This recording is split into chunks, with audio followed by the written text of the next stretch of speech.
இணைந்த அனைத்து நல்ல உள்ளங்களுக்கும் வணக்கம் நண்பா. நாம் இந்த வீடியோவில் பார்த்தீங்கன்னா பெண்களுக்காக பார்த்தீங்கன்னா பெண் பாதுகாப்பு அலுவலர் வேலைவாய்ப்பு பார்த்தீங்கன்னா வந்திருக்குது. இது எந்த மாவட்டத்துக்கு வந்திருக்குதுன்னா மயிலாடுதுறை மாவட்டத்துக்கு பார்த்தீங்கன்னா வந்திருக்குது. மற்ற மாவட்டத்துக்கு வராதான்னு கேட்டிங்கன்னா கண்டிப்பாக வரும். ஒவ்வொரு மாவட்டம் வரையும் பார்த்தீங்கன்னா நம்மளுடைய சேனலில் வீடியோ வந்துட்டு இருக்குது. நம்மளுடைய சப்ஸ்கிரைபராக இருக்கட்டும், புது விவசாயம் இருக்கட்டும், நீங்கள் என்ன பண்ணுறீங்கன்னா ஃபஸ்ட்டு பார்த்தீங்கன்னா ஒரு 1 மினிட் 2 மினிட் பார்த்துட்டு நீங்கள் பார்த்தீங்கன்னா என் மாவட்டத்துக்கு வரல அந்த மாதிரி பார்த்தீங்கன்னா கமெண்ட் பண்ணுறீங்க. ஆனால் பார்த்தா அந்த மாவட்டம் பார்த்தீங்கன்னா உங்களுடைய மாவட்டம் தான், ஆனால் நீங்கள் பார்த்தீங்கன்னா மிஸ் பண்ணிடுறீங்க. அதனால் எந்த வீடியோ வந்தாலும் நீங்கள் பார்த்தீங்கன்னா ஃபுல்லாக எண்டு வரைக்கும் பாருங்கள். எந்த மாவட்டம்னு ஃபஸ்ட்டு பாருங்கள். பார்த்துட்டு நீங்கள் பார்த்தீங்கன்னா எலிஜிபிளான ஃபஸ்ட்டு பாருங்கள். எப்படி அப்ளிகேஷன் ஃபில் பண்ணுறது எல்லாம் A to Z வரைக்கும் பார்த்தீங்கன்னா தெரிஞ்சு வச்சுங்க. உங்களுடைய மாவட்டத்துக்கு வந்துச்சுன்னா நீங்கள் பார்த்தீங்கன்னா விண்ணப்பிச்சிருவீங்க. இந்த மயிலாடுதுறை மாவட்டத்தில் பார்த்தீங்கன்னா நோட்டிஃபிகேஷன் வந்தது பல பேர்த்துக்கு தெரியாதுன்னு சொல்லலாம். அப்போ நம்மளுடைய சப்ஸ்கிரைபர் உங்களுக்கு தெரிஞ்சுன்னா நீங்கள் பார்த்தீங்கன்னா உடனே விண்ணப்பிச்சிக்கலாம். இந்த ஜாப் கிடைக்கிறதுக்கு அதிக வாய்ப்பு இருக்குது. இதில் நம்ம பார்த்தீங்கன்னா முக்கியமாக பார்க்கக்கூடியது பெண்கள் மட்டும் தான் விண்ணப்பிக்க முடியும்னு சொல்லி கொடுத்துருக்காங்க. கல்வி தகுதியாக 12ஆம் வகுப்பு படிச்சிருந்தா போதும்னு சொல்லி கொடுத்துருக்காங்க. 3 டைப் ஆஃப் வேகன்சி பார்த்தா இருக்குது. வேகன்சி பொறுத்த வரைக்கும் பார்த்தீங்கன்னா அதுக்கேற்ற மாதிரி சம்பளம் இருக்குன்னு சொல்லி கொடுத்துருக்காங்க. 27,804 ரூபா உங்களுக்கு பார்த்தீங்கன்னா சம்பளமாக இருக்குன்னு சொல்லி கொடுத்துருக்காங்க. இந்த வாய்ப்பு பார்த்தீங்கன்னா மீண்டும் பார்த்தீங்கன்னா கிடைக்குமா கிடைக்காதான்னு தெரியாது. இந்த ஜாப் பார்த்தீங்கன்னா மீண்டும் கிடைக்காத வேலை வாய்ப்புன்னு கூட சொல்லலாம். அதனால் இந்த ஜாப் பார்த்தீங்கன்னா மிஸ் பண்ணாமல் அப்ளை பண்ணுங்கள். கண்டிப்பாக பார்த்தீங்கன்னா உங்களுக்கு இந்த ஜாப் கிடைக்கும். இந்த வீடியோ புது வியூவர்ஸ் பார்த்துருந்தீங்களா, நம்மளோட சேனலை சப்ஸ்கிரைப் பண்ணலாம், சப்ஸ்கிரைப் பண்ணி வச்சுங்க. அப்போ தான் பார்த்தீங்கன்னா உங்களுக்கு இது மாதிரி பயனுள்ள தகவலாம் உங்களுக்கு தொடர்ந்து வரும். இப்போ வாங்க நம்ம பார்த்தீங்கன்னா நோட்டிஃபிகேஷன் ப்ளஸ் அப்ளிகேஷன் ஃபார்மில் எப்படி ஃபில் பண்ணுறதுன்னு நான் பார்க்கலாம். ஃபர்ஸ்ட் பார்த்தீங்கன்னா ப்ரொடெக்ஷன் ஆஃபீஸர் பார்த்தீங்கன்னா நான் இன்சூரன்ஸ் கேர்னு பார்த்தீங்கன்னா 2 வேகன்சி பார்த்தீங்கன்னா உங்களுக்கு கொடுத்துருக்காங்க. இதுக்கு சம்பளம் பொறுத்த வரைக்கும் பார்த்தீங்கன்னா உங்களுக்கு 27,804 ரூபா இருக்குன்னு சொல்லி கொடுத்துருக்காங்க.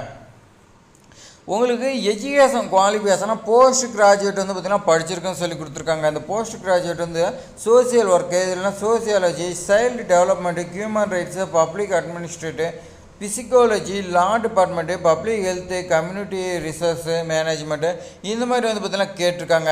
இதெல்லாம் நீங்கள் பார்த்தீங்கன்னா படிச்சிருந்தீங்கன்னா எலிஜிபிள். அப்படி இல்லை பார்த்தீங்கன்னா கிராஜுவேட் நீங்கள் பார்த்தீங்கன்னா படிச்சிருந்தாலும் எலிஜிபிள்னு சொல்லி கொடுத்துருக்காங்க. இதெல்லாம் நீங்கள் போஸ்ட் கிராஜுவேட் படிச்சிருந்தாலும் எலிஜிபிள், அதே மாதிரி கிராஜுவேட் படிச்சிருந்தாலும் எலிஜிபிள்னு சொல்லி கொடுத்துருக்காங்க. உங்களுக்கு பார்த்தீங்கன்னா இந்த ஜாப் பார்த்தீங்கன்னா டெம்பரவரி ஜாப்னு சொல்லி கொடுத்துருக்காங்க. உங்களுக்கு டெம்பரவரி ஜாப்பாக இருந்தாலும் நீங்கள் பார்த்தீங்கன்னா ஒர்க் பண்ணுறதுக்கான சர்டிஃபிகேட் பார்த்தீங்கன்னா எல்லாமே அவங்க பார்த்தீங்கன்னா கொடுத்துருவாங்க. அதே மாதிரி ஏஜ் லிமிட் பார்த்தீங்கன்னா 42 வயசுக்கு உள்ளக்கிறீங்க தான் இந்த ஜாப்க்கு பார்த்தீங்கன்னா விண்ணப்பிக்க முடியும்னு பார்த்தீங்கன்னா தெளிவாக சொல்லி கொடுத்துறாங்க. அதனால் 42 வயசுக்கு உள்ளக்கிறீங்க இந்த ஜாப்க்கு பார்த்தீங்கன்னா விண்ணப்பிச்சு நீங்கள் பார்த்தீங்கன்னா வாங்கிருங்க. அடுத்தவங்க பார்த்தீங்கன்னா உங்களுக்கு சோசியல் ஒர்க் பார்த்தீங்கன்னா கேட்டிருக்காங்க. இந்த சோசியல் ஒர்க் பொறுத்த வரைக்கும் பார்த்தீங்கன்னா 2 வேகன்சி சொல்லி கொடுத்துருக்காங்க. உங்களுக்கு 18,536 ரூபா உங்களுக்கு சம்பளம் இருக்குன்னு சொல்லி கொடுத்துருக்காங்க. இதுக்கு நீங்கள் கிராஜுவேட் பொறுத்த வரைக்கும் பார்த்தீங்கன்னா BA சோசியாலஜி பார்த்தீங்கன்னா படிச்சிருக்கலாம். அடுத்து பார்த்தீங்கன்னா சோசியல் ஒர்க் படிச்சிருக்கலாம். சயின்ஸ் பார்த்தீங்கன்னா நீங்கள் படிச்சிருக்கலாம்னு சொல்லி கொடுத்துருக்காங்க. அதே மாதிரி பார்த்தீங்கன்னா வெயிட்டேஜ் பார்த்தீங்கன்னா ஒர்க் எக்ஸ்பீரியன்ஸ் பார்த்தீங்கன்னா கேட்டிருக்காங்க.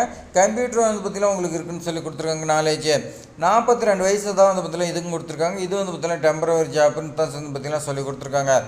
அதே மாதிரி பார்த்தீங்கன்னா இன்னொன்று என்ன கொடுத்துருக்காங்கன்னா அவுட்ரீச் ஒர்க்கான பார்த்தீங்கன்னா ஒரே ஒரு வேகன்சி பார்த்தீங்கன்னா கொடுத்துருக்காங்க. இதுக்கு சேலரியாக பார்த்தீங்கன்னா என்ன ஃபிக்ஸ் பண்ணியிருக்காங்கன்னா 10,592 ரூபா பார்த்தீங்கன்னா உங்களுக்கு மந்த்லி இருக்குன்னு சொல்லி கொடுத்துருக்காங்க. அதே மாதிரி வேறு பெனிஃபிட்லாம் பார்த்தீங்கன்னா வீக்லி ஒன்ஸ் பார்த்தீங்கன்னா உங்களுக்கு லீவ் இருக்கும். அதே மாதிரி சாட்டர்டே பார்த்தீங்கன்னா மந்தில் பார்த்தீங்கன்னா 2 டேஸ் இந்த மாதிரி பார்த்தீங்கன்னா கவர்மெண்ட் லீவுனா பார்த்தீங்கன்னா உங்களுக்கு லீவாக இருக்கும். இதுக்கு நீங்கள் பார்த்தீங்கன்னா 12th பாஸ் பண்ணியிருந்தால் போகணும்னு சொல்லி கொடுத்துருக்காங்க.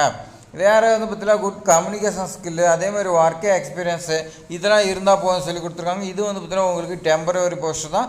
அதே மாதிரி பார்த்தீங்கன்னா உங்களுக்கு ஏஜ் லிமிட்டு 42ன்னு சொல்லி கொடுத்துருக்காங்க. இந்த 42 வயசுக்கு உள்ளக்கிறீங்க இதுக்கு பார்த்தீங்கன்னா தாராளமாக விண்ணப்பிக்கலாம்னு சொல்லி கொடுத்துருக்காங்க. இப்போ பார்த்தீங்கன்னா நோட்டிஃபிகேஷன் நான் பார்த்தோம். அடுத்து பார்த்தீங்கன்னா அப்ளிகேஷன் ஃபார்ம் எப்படி ஃபில் பண்ணுறதுன்னு பார்க்கலாம். 2 அப்ளிகேஷன் ஃபார்ம் இருக்குது, 2மே நான் பார்க்கலாம். அப்ளிகேஷன் ஃபார்மில் பார்த்தீங்கன்னா department of child welfare social சர்வீஸ்னு பார்த்தீங்கன்னா தெளிவாக சொல்லி கொடுத்துறாங்க. இது பார்த்தீங்கன்னா சைல்டு ப்ரொடெக்ஷன் யூனிட் பார்த்தீங்கன்னா மயிலாடுதுறை மாவட்டம். அப்ளிகேஷன் ஃபார்ம் பார்த்தீங்கன்னா போஸ்ட் ஆஃப் அவுட்ரீச் ஒர்க்கர்னு பார்த்தீங்கன்னா சொல்லி கொடுத்துருக்காங்க. இதுதான் பார்த்தீங்கன்னா இந்த அவுட்ரீச் ஒர்க்கருக்கு பார்த்தீங்கன்னா அப்ளிகேஷன் ஃபார்மு. இதெல்லாம் பார்த்தீங்கன்னா உங்களுடைய நேம் பார்த்தீங்கன்னா கேப் லெட்டரில் பார்த்தீங்கன்னா எழுதுருங்க இந்த இடத்துல. அடுத்து உங்களுடைய ஃபாதர் நேமோ இல்லை ஹஸ்பண்ட் நேமோ பார்த்தீங்கன்னா எழுதுருங்க. ரைட் சைடில் பொறுத்த வரைக்கும் ரீசனாக இருந்தால் பாஸ்போர்ட் சைஸ் ஃபோட்டோ பார்த்தீங்கன்னா ஓட்டிடுங்க. அடுத்து உங்களுடைய டேட் ஆஃப் பர்த் பார்த்தீங்கன்னா என்னவோ அதை பார்த்தீங்கன்னா நீங்கள் எழுதுருங்க. 42 வயசுக்கு உள்ளக்கிறீங்க பார்த்தீங்கன்னா விண்ணப்பிச்சிருங்க. அடுத்து வந்து பார்த்தீங்கன்னா ஏஜ் உங்களுக்கு என்ன கம்ப்ளீட் ஆகிதோ அதை வந்து பார்த்தீங்கன்னா போட்டுருங்க. உங்களுக்கு கல்யாணம் ஆயிடுச்சா இல்லையான்னு சொல்லி கேட்குறாங்க. மேரேஜ் ஆயிருந்தால் மேரேஜ்னு சொல்லி போடுங்க, இல்லைனா நாட்னு சொல்லி வந்து பார்த்தீங்கன்னா போடுங்க. அடுத்து வந்து பார்த்தீங்கன்னா உங்களுடைய அட்ரஸ் பொறுத்த வரைக்கும் வந்து பார்த்தீங்கன்னா உங்களுக்கு கேப் லெட்டரில் வந்து பார்த்தீங்கன்னா கேட்டிருக்காங்க. அதனால் நீங்கள் கேப் லெட்டரில் ஃபுல்லாக எழுதுருங்க.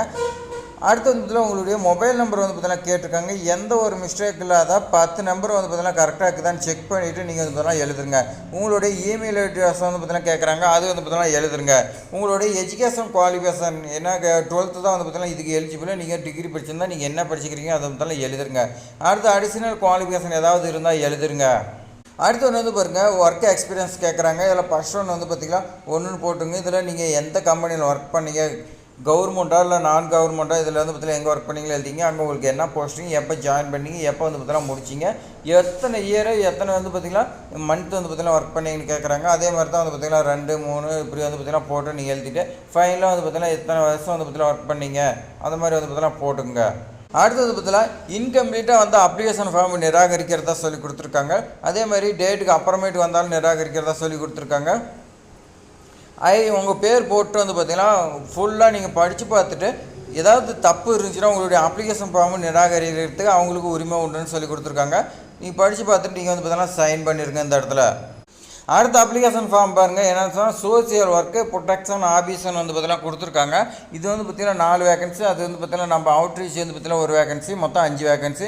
இந்த இடத்துல உங்களுடைய ஃபோட்டோ வந்து பார்த்திங்கன்னா ஒட்டிடுங்க. இதில் உங்களுடைய நேம் வந்து பார்த்திங்கன்னா பிளாக் லெட்டரில் எழுதுருங்க. அடுத்து வந்து பார்த்திங்கன்னா உங்களுடைய ஃபாதர் நேமோ ஹஸ்பண்ட் நேம் வந்து பார்த்திங்கன்னா என்னங்கிறது நீங்கள் வந்து பார்த்திங்கன்னா கரெக்டாக பார்த்து எழுதிக்கங்க. டேட் ஆஃப் பர்த் கேட்டிருக்காங்க பாருங்கள். உங்களுடைய டேட் ஆஃப் பர்த் என்னவோ அதை வந்து பார்த்திங்கன்னா எந்த ஒரு மிஸ்டேக் இல்லாத நீங்கள் வந்து பார்த்திங்கன்னா எழுதுருங்க. அடுத்து வந்து பார்த்திங்கன்னா 10/1/2025 இப்படி வந்து பார்த்தீங்கன்னா உங்களுக்கு என்ன ஏஜ் வந்து பார்த்தீங்கன்னா கம்ப்ளீட் ஆகிது அதை வந்து பார்த்தீங்கன்னா போட்டுருங்க. நீங்கள் வந்து பார்த்தீங்கன்னா எந்த மாவட்டத்தில் வசிக்கிறீங்கன்னு சொல்லி கேட்குறாங்க, அது போட்டுருங்க.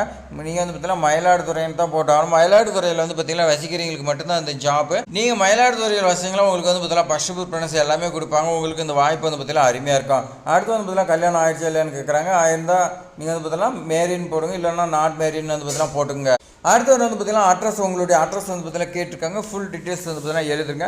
மொபைல் நம்பர் வந்து பார்த்தீங்கன்னா கேட்குறாங்க, லேண்ட்லைன் இருந்தாலும் கேட்குறாங்க, இல்லை கைபேசி இருந்தாலும் வந்து பார்த்தீங்கன்னா கேட்குறாங்க. என்னங்கிறத நீங்கள் வந்து பார்த்தீங்கன்னா நீங்கள் எழுதிருக்க. அடுத்து எஜுகேஷன் குவாலிஃபிகேஷன் வந்து பார்த்தீங்கன்னா இந்த இடத்துல கேட்குறாங்க, எழுதுருங்க. அதுக்கு மேலே வந்து பார்த்தீங்கன்னா நம்ம மெயில் ஐடி விட்டுட்டோம், மெயில் ஐடி வந்து பார்த்தீங்கன்னா இந்த இடத்துல எழுதுருங்க. அடிஷ்னல் குவாலிஃபிகேஷன் ஏதாவது இருந்தால் அதையும் எழுதுருங்க. அடுத்து வந்து பார்த்தீங்கன்னா கம்யூனிட்டி ரிலீஜன் வந்து பார்த்தீங்கன்னா என்ன சொல்லி கேட்குறாங்க, அது ரெண்டுமே வந்து பார்த்தீங்கன்னா இதிலே எழுதுருங்க. அடுத்து டீட்டெயில்ஸ் ஆஃப் ஒர்க் எக்ஸ்பீரியன்ஸ் வந்து பார்த்தீங்கன்னா கேட்குறாங்க. உங்களுடைய ஒர்க்கு வந்து பார்த்தீங்கன்னா நீங்கள் எத்தனை இடத்துல ஒர்க் பண்ணிக்கிறீங்க, எத்தனை இயர் இருக்குதுன்னு சொல்லி வந்து பார்த்தீங்கன்னா இதில் எழுதுருங்க. அடுத்து வந்து பார்த்தீங்கன்னா எனி பொலிட்டிக்கல் ஆக்டிவிட்டீஸ் நீங்கள் வந்து பார்த்தீங்கன்னா ஏதாவது அரசியலில் இருக்கிறீங்களான்னு சொல்லி கேட்குறாங்க. அதே மாதிரி உங்கள் மேலே ஏதாவது வந்து பார்த்தீங்கன்னா கவர்மெண்ட்டில் ஏதாவது வந்து பார்த்தீங்கன்னா கேஸ் ரிஜிஸ்டர் ஆகிதான்னு கேட்குறாங்க. அது என்னங்கிறது நீங்கள் வந்து பார்த்தீங்கன்னா கொடுத்துங்க. அடுத்து வந்து பார்த்தீங்கன்னா நீங்கள் கவர்மெண்ட் சர்வராக இருந்து நீங்கள் ரிட்டையர் ஆகிக்கிறீங்களா அப்படின்னு வந்து பார்த்தீங்கன்னா கேட்குறாங்க. அப்படி நீங்கள் கவர்மெண்ட் சர்வராக இருந்து நீங்கள் வந்து பார்த்தீங்கன்னா ரிட்டையர் ஆகிருந்தீங்களா அதோட டீட்டெயில்ஸ் எழுதுங்க. அதேமாதிரி வந்து பார்த்தீங்கன்னா ஃபிசிக்கல் டிசபிலிட்டி வந்து பார்த்தீங்கன்னா கேட்குறாங்க. நீங்கள் மாற்றுத்திறனாளி வந்து பார்த்தீங்கன்னா கேட்குறாங்க. என்னங்கிறது நீங்கள் வந்து பார்த்தீங்கன்னா கொடுத்துங்க. இந்த இடத்துல வந்து பார்த்தீங்கன்னா கொடுத்துங்க. அடுத்து வந்து பார்த்தீங்கன்னா விதவியாக கணவரால் கைவிடப்பட்டவர் இந்த மாதிரி வந்து பார்த்தீங்கன்னா கேட்குறாங்க. அது நீங்கள் வந்து பார்த்தீங்கன்னா இந்த இடத்துல எழுதுருங்க. அடுத்து வந்து பார்த்தீங்கன்னா ஏதாவது என்ஜிஓ அடாப்ஷனில் வந்து பார்த்தீங்கன்னா ஏஜென்சியில் இன்வால்வ் ஆகிக்கிறீங்களான்னு சொல்லி கேட்குறாங்க. அது என்னங்கிறது வந்து பார்த்தீங்கன்னா கொடுத்துங்க. அடுத்து அப்படியே வந்து பார்த்தீங்கன்னா உங்களுடைய ஃபேமிலி யாராவது வந்து பார்த்தீங்கன்னா அதில் இன்வால்வ் ஆகிக்கிறாங்கன்னு கேட்குறாங்க. அப்படி என்னங்கிறது நீங்கள் வந்து பார்த்தீங்கன்னா பார்த்து கொடுத்துக்குங்க. அடுத்து ஃபைனலாக வந்து பார்த்தீங்கன்னா என்ன கேட்குறாங்கன்னா, நீங்கள் ரிட்டையர் ஆகிருந்தீங்களா அதுக்கான சர்டிஃபிகேட்டும் கேட்குறாங்க. அதேமாதிரி ஒர்க் எக்ஸ்பீரியன்ஸான சர்டிஃபிகேட் குவாலிஃபிகேஷன் எல்லாமே நீங்கள் வந்து பார்த்தீங்கன்னா செல்ஃப் அட்டஸ்டட் பண்ணிக்கிறீங்களான்னு சொல்லி கேட்குறாங்க. பண்ணிவிட்டு நீங்கள் வந்து பார்த்தீங்கன்னா give above particular are correct to my நாலேஜ்னு சொல்லி கொடுத்துருக்காங்க. எனக்கு தெரிஞ்ச வரைக்கும் என்னோட நாலேஜுக்கு தெரிஞ்ச வரைக்கும் இது எல்லாமே கரெக்டான தகவல் தான் நான் கொடுத்துக்கிறேன். நீங்கள் வந்து பார்த்தீங்கன்னா கீழே இந்த இடத்துல வந்து பார்த்தீங்கன்னா சைன் பண்ணிடுங்க. நீங்கள் சைன் பண்ணிவிட்டு லெஃப்ட் சைடில் வந்து பார்த்தீங்கன்னா டேட் வந்து பார்த்தீங்கன்னா என்றைக்கு போட்டிங்களோ அந்த டேட் வந்து பார்த்தீங்கன்னா போட்டுங்க. பிளேஸ் வந்து பார்த்தீங்கன்னா நீங்கள் எந்த பிளேஸோ அந்த பிளேஸ் வந்து பார்த்தீங்கன்னா போட்டு நீங்கள் வந்து பார்த்தீங்கன்னா நான் இந்த டாக்குமெண்ட் எல்லாமே வச்சு நீங்கள் வந்து பார்த்தீங்கன்னா முகவரிக்கு அனுப்பணும். அது எந்த முகவரின்னு வந்து பார்த்தீங்கன்னா நான் இப்போ சொல்ல போகிறேன்.